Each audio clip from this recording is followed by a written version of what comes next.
Di tengah perjalanan pulang yang basah, takdir memaksa sebuah mobil menepi. Saat sebuah penginapan menjadi satu-satunya pilihan, di sanalah sebuah batas kepercayaan diuji.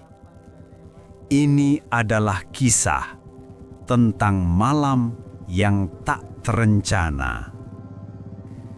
Sepulang kerja hari Jumat siang, aku diajak ibu mertuaku ke pesta perkawinan keluarga di luar kota. Yang jaraknya kira-kira kurang lebih 4 jam perjalanan naik mobil. Itu pun kalau tidak lagi macet lewat puncak. Pesta keluarga tersebut rencananya akan dilangsungkan saat malam hari, sekitar jam 7 malam sampai selesai. Tapi kami perkiraan jam 10 malam udah selesai, dan rencananya kami akan langsung pulang ke rumah tanpa menginap di sana. Sesampainya di tempat pesta, para kerabat dan keluarga banyak sekali yang mengagumi kecantikan ibu mertuaku. Malah ada yang sempat bercanda bahwa kami berdua ibarat sepasang suami istri yang sangat serasi. Pokoknya di antara keluarga dan kerabat, kami berdualah yang menjadi fokus pandangan netra para tamu yang hadir. Juga dibandingkan sama mereka yang sementara duduk di pelaminan malam itu, memang kecantikan ibu mertuaku tidak ada duanya, melebihi kecantikan tamu-tamu sebayanya yang hadir, malah masih lebih cantik dan menarik ibu mertuaku jika dibandingkan dengan para ibu-ibu yang 10 tahun lebih muda dari ibu mertuaku itu. Walaupun sebenarnya ibu mertuaku sudah terbilang STW, berusia hampir 50 tahun atau setengah abad. Beliau justru awet muda karena selalu menjaga kesehatan dan tidak pernah melupakan ikut senam Kegel dan Zumba. Bahkan kalau di rumah, beliau selalu merawat dirinya agar tetap fit, cantik, dan energik. Tak terasa, tepat jam 10 malam, kami pamitan pulang. Karena maklum, rumah kami sangatlah jauh. Dan bila tidak ada halangan, mungkin kami akan tiba di rumah sudah tengah malam atau perkiraan sekitar jam 2 pagi. Setengah jam kemudian, tepatnya jam 10.30 malam, kami telah meninggalkan tempat pesta. Dan aku langsung tancap gas untuk pulang. Dalam perjalanan pulang, tiba-tiba ibu mertua mengingatkanku. Hati-hati loh, jangan terlalu kenceng jalannya nak Bardi. Jalannya sangat licin, ucap bu mertua. Betul kata ibu mertuaku, karena saat itu hujan turun mulai deras. Mana sebentar lagi dekat puncak, maka jalanan semakin berkabut. Beberapa saat kemudian, tiba-tiba setir mobil kurasakan kok sangat berat ya. Aduh bu, ban mobilnya kempes kayaknya, ucapku. Secara refleks, ibu mertuaku menjawabnya. Cepat, pinggirin mobilnya ke halaman hotel terdekat. Ntar nggak keburu loh. Bisa-bisa kita repot di jalan. Mana hujan makin deras lagi. Iya bu, jawabku singkat sambil berbelok memasuki salah satu hotel yang ada di kaki puncak. Sebelum kami keluar dari mobil, ibu mertuaku berkata begini. Bardi, kalau ban mobilnya kempes dan gak bisa ditolong lagi, kita harus menginap di hotel ini. Besok pagi aja kita lanjutkan perjalanannya. Dan memang keadaanlah yang mengharuskan kami untuk singgah dan bermalam. Tidak berselang lama, kami berdua dijemput dan diantar ke resepsionis hotel. Dan agar mengurangi kecurigaan pihak hotel, ibu mertuaku langsung mencatat identitas kami berdua sebagai suami, istri. Ibu mertuaku mengerling kepadaku sambil mengeluarkan kartu kreditnya untuk digesek sebagai pembayaran menginap di hotel tersebut untuk 1 malam. Setibanya di kamar, ibu mertua langsung tersenyum manis kepadaku dan berkata, "Nak Bardi, jangan macem-macem ya. Walaupun di tempat pesta tadi malam, mereka yang ada di sana bercandai kita kayak pasangan suami istri, dan juga tadi di resepsionis ibu bilang kalau kita adalah suami istri, tapi kamu tetap anak menantu ibu loh ya. Jadi nggak boleh macem-macem loh ya." Spontan uhui, aku menjawab, "Baiklah ibu mertuaku yang cuantik." Entah dari mana datangnya keberanianku itu untuk merayu ibu mertuaku itu, walaupun itu aku sampaikan secara bercanda. Tapi kalau dipikir-pikir, wah bisa berabe juga sekamar di hotel dengan ibu mertua yang chance dan menawan begini. Pasti dugaan orang kalau bukan suami istri yang kemalaman, pastilah selingkuhannya. Dan yang jelas, pastilah mereka akan memanfaatkan waktu yang sangat panjang untuk melewati malam yang indah berdua, sepuas-puasnya. Di saat aku memikirkan praduga orang terhadap kami berdua, tak terasa ada yang tiba-tiba hormat siaga 1. Sepertinya bisikan-bisikan halur mulai menguasai pikiranku, membuatku hampir salting alias salah tingkah. Dan tiba-tiba saja ibu mertuaku berkata, "Ibu mau mandui dulu ya, tolong bantu ibu bukain ini." Waduh, dobrakan Imin makin kuat saja. Iya bu, saut aku agak grogi. Di saat aku membantu ibu mertuaku itulah, entah kenapa aku malah mencoba meliruiknya dari samping biakang.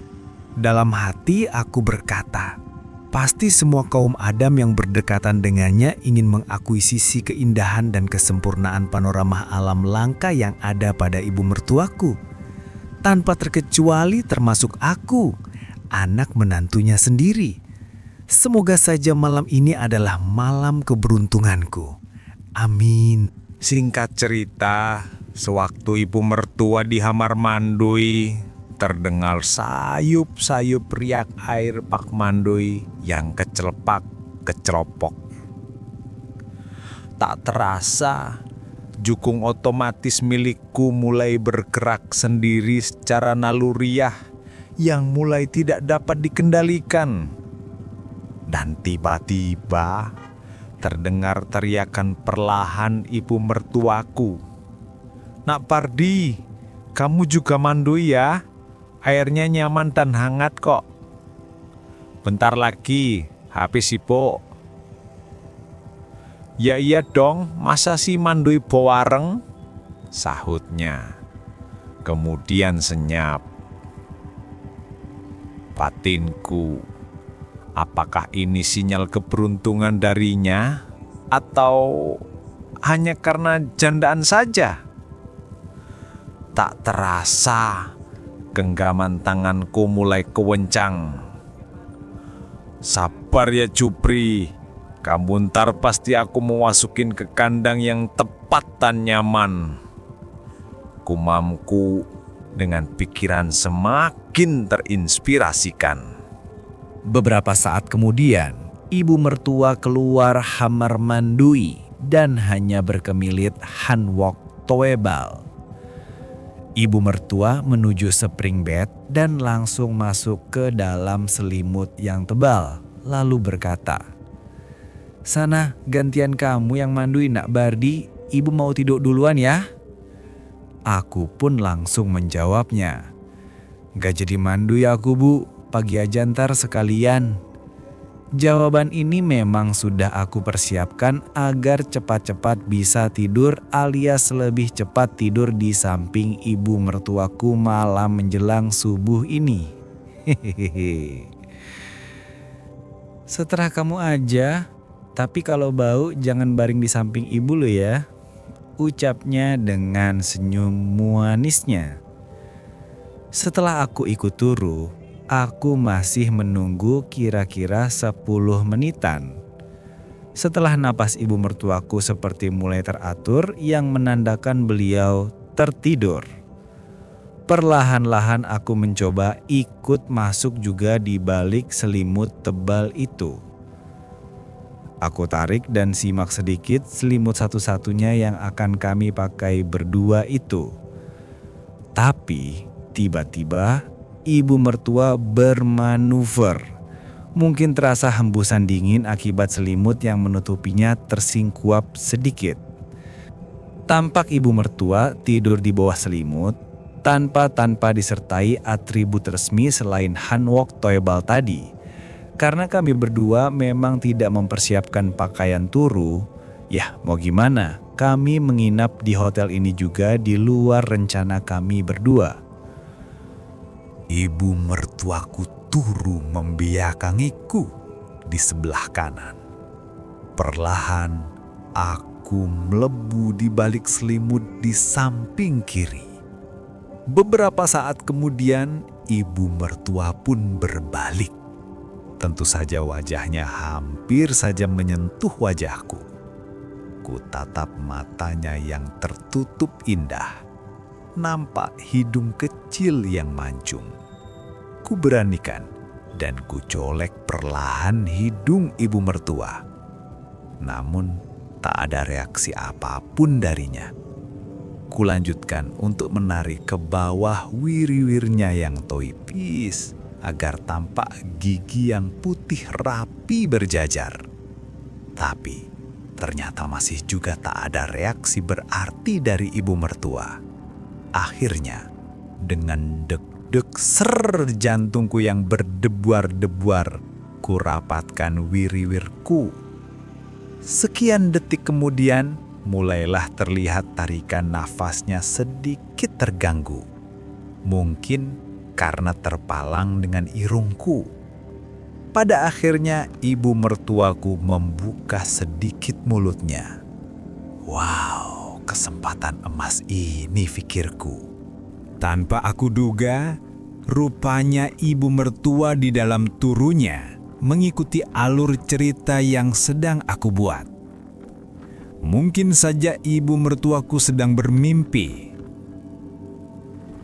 Selanjutnya, tentu saja dengan adanya tanda-tanda itu, kualitas keberanianku bertambah.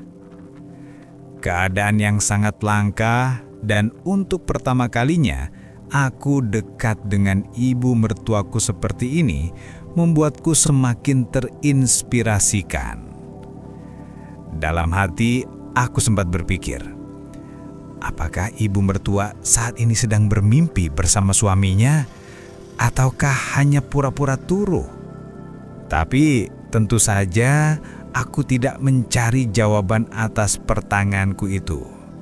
Yang aku cari adalah bagaimana caranya aku sukses malam ini.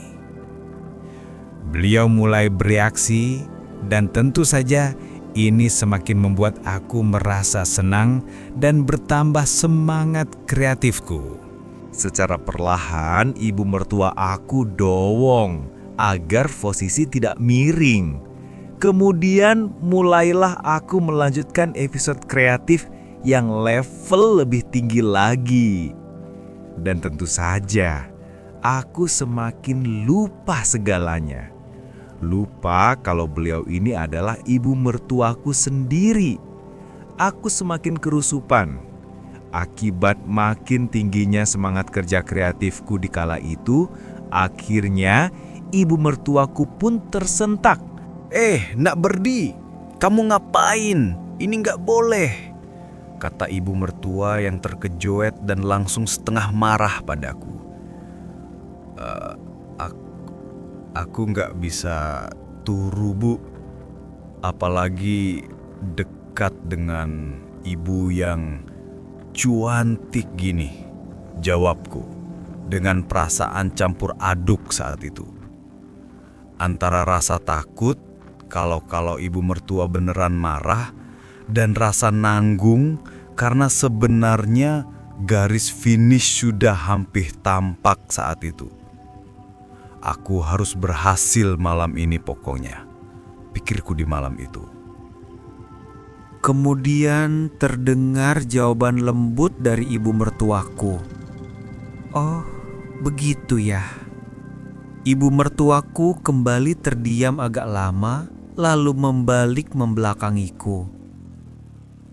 Dengan suara yang bagaikan angin dari nirwana dunia Ambarawa, ibu mertua kembali berucap, "Baiklah Nak Bardi, tapi jangan gerasa-gerusuh dong. Yang romantis ceritanya, biar kita sama-sama seneng. Bisa?" Lalu ibu mertuaku terdiam lagi.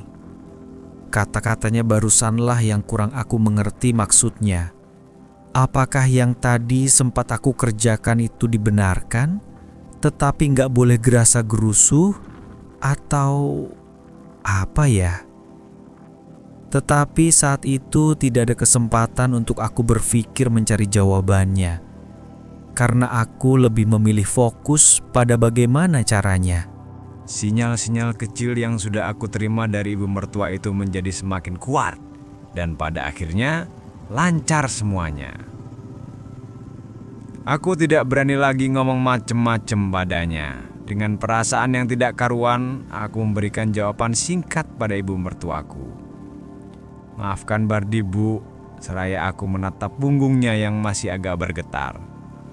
Entah sudah berapa lama kami sama-sama terdiam. Tiba-tiba saja ibu mertuaku berbalik dan berkata, "Kalau kamu ingin dengan ibu, syaratnya harus dengan cara yang lembut dan perlahan-lahan saja. Kan masih ada waktu." Ya udah Nak Bardi, malam ini boleh lanjutkan lagi yang tadi sempat terhenti. Pokoknya malam ini ibu serahkan semuanya kepadamu, kecuali yang satu ini, yaitu si dedek yang ini terlarang masuk sarang. Seraya ibu mertuaku menyenggolnya. "Tapi Bu, justru cuman yang satu ini yang paling mau malam ini," protesku mulai berani. "Dasar kamu dikasih hati minta empelah," jawab ibu mertuaku dengan tersenyum bukan marah. "Yes," teriakku dalam hati, "pasti sukses malam ini." Ternyata aku dibuatnya begitu merasa senang karena setelah itu ibu mertuakulah yang malahan lebih dulu berinisiatif. Dan pastinya sekarang ini lebih berasa dibandingkan pada waktu ibu mertuaku dalam keadaan terturu tadi itu. Karena kali ini ibu mertuaku dalam kondisi sadar-sadarnya dengan cara yang lembut dan perlahan-lahan. Di malam yang sejuk dan penuh keindahan itu semuanya berlangsung saling kerjasama, saling bahu-membahu, saling bantu untuk mencapai satu tujuan yang bisa membuat siapapun akan lupa segala-galanya. Begitupun bagiku dan ibu mertuaku. Sesaat kami berdua lupa bahwa yang terjadi di malam itu adalah antara menantu dan ibu mertua yang orang katakan sangatlah tabu. Tetapi justru itulah yang menambah suasana makin seru dan penuh dengan suasana yang sangatlah romantis. Cuau, cuau. Sungguh satu pengalaman yang sangat sulit dilukiskan dengan kata-kata. Rasanya aku tidak ingin semua ini berlangsung terlalu cepat. Kulihat mata ibu mertuaku mulai terpejam. Hingga pada kenyataannya, semuanya haruslah berakhir dan mampu membawa kami berdua ke aliran nirwana Ambarawa. Jam dinding hotel telah menunjukkan pukul 3 pagi, yang akhirnya kami berdua tertidur. Keesokan harinya, ibu mertuaku menjepit hidungku, sehingga aku sulit bernapas. dan akhirnya aku terbangun. "Selamat pagi, mantu ibu yang tersayang," sambut beliau sambil tersenyum manis. "Tidak kusia-siakan kesempatan emas ini. Hingga pagi itu, sebelum kamu berdua check out, masih dapat kesempatan satu kali lagi. Ibu, aku ada satu permintaan. Boleh?" Ujarku. "Apa itu sayang?" Sela ibu mertuaku. "Aku sangat mencintai ibu. Maukan ibu menjadi istriku selama-lamanya?" Ucapku. "Gila kamu sayang. Mana ada menantu yang memperistri ibu mertuanya?" Jawab ibu mertuaku sambil tersenyum.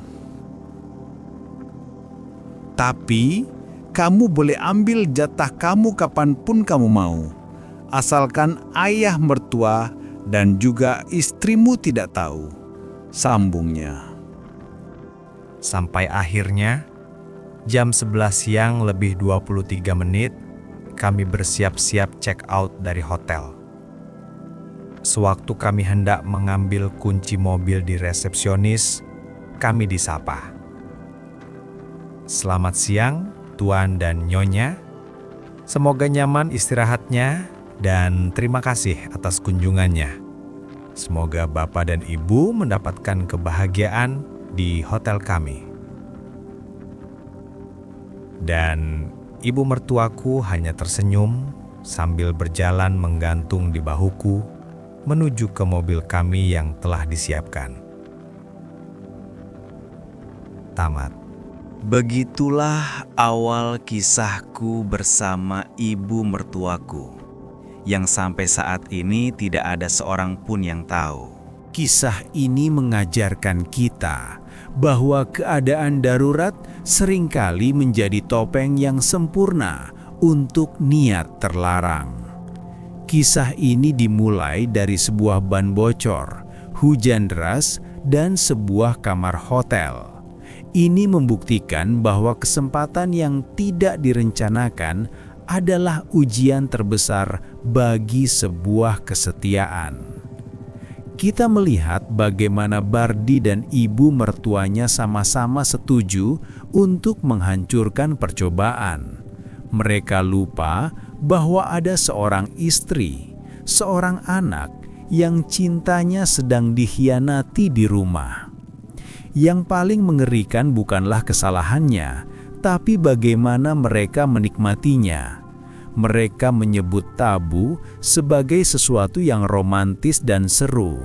Mereka lupa bahwa apa yang mereka lakukan bukanlah cinta, tapi pengkhianatan yang dibungkus dengan keinginan. Cerita ini juga menunjukkan betapa tipisnya batas antara pura-pura tidur dan niat yang disengaja. Batas antara ini gak boleh dan silahkan, tapi jangan gerasah gerusuh. Semoga kita semua diberi kekuatan untuk tidak hanya menepi saat ban bocor, tapi juga kekuatan untuk tetap di jalur yang benar dan tidak mengorbankan keluarga demi kenyamanan sesaat. Terima kasih sudah mau mendengarkan kisah ini. Di sini, tentunya kami sebagai admin tidak ada maksud untuk merusak moral. Tapi di sini, channel 48H Shilit hanya berbagi pengalaman saja yang tidak untuk ditiru. Ambil baiknya dan buang buruknya dari cerita kisah nyata ini. Semoga hal seperti ini tidak terjadi kepada kita semua, bosku, dan semoga kita semua dilindungi dari mara bahaya.